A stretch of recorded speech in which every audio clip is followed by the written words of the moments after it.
Clim-Eat again. Eat meets Clim-Eat, and we are becoming really good friends. Yeah, and we're working together on the lead up to COP27. So what are your plans for COP27? To continue creating the moonshot for food. And what do I mean by moonshots? More than ever, it's incredibly obvious that business as usual on the way we produce, consume and waste food, it's not sustainable. In the light of the perfect storm of interconnected crisis that we are in the midst of, obviously climate change at the bottom of the pyramid, but then COVID is still going on. You have conflicts like Ukraine, food prices are going up, energy prices, fertilizer prices, and we urgently need to change to a more sustainable path. So we need to shift to regenerative and equitable, resilient production systems that deliver healthy diets for all.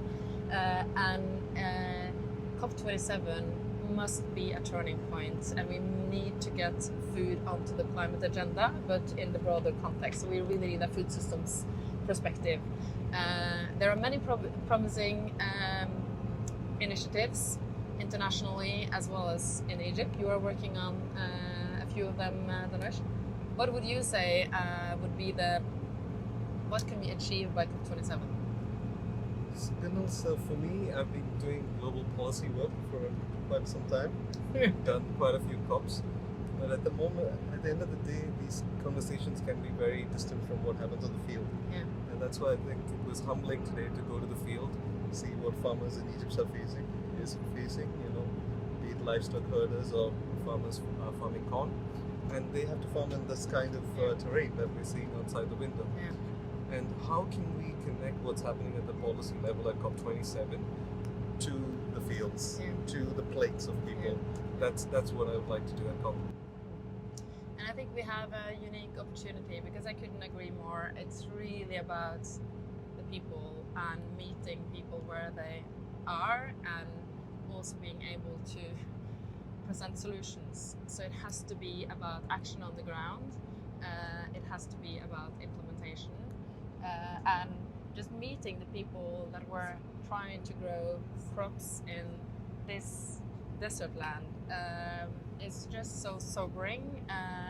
And also, I mean, people, they care about their jobs, they care about their next meal, and unless COP ends up being something that actually is about their livelihoods, their future, their health, their families, it will be hard to make change. So I think the movement building, obviously to make food systems transformation possible, it is about building the groundswell and understanding where people are. So it's really sobering, but also touching to be out and meeting people.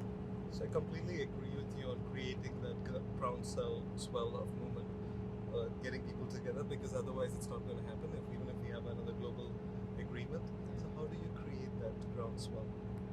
So I think the most important thing that would happen at this COP, and also what we saw at COP26, it's not necessarily what happens on the negotiation tables. It's really that people are waking up to climate change. People are affected everywhere. Even in the country where I'm from, Norway, we have had extreme weather events, and all people are feeling that the weather is changing for the worse. So I think that it's really about showing and lifting up all the heroes out there that are trying to make a difference, letting many voices being heard, because policymakers, they basically all know what to do, just not how to get re-elected once they have done it. And unless we get people to actually vote for change and demand change from policymakers, from private sector, it's not going to happen. So it's really about giving space and visibility, and I think that's also where we are going to work together to help more voices being heard. Civil society will play an incredibly important role, but we also need to get this out on Instagram, and we need to get people talking about it. And COP is not something for policymakers and diplomats. it's everyone's business, and we need to kind of put the pressure on them to actually be able to move the needle.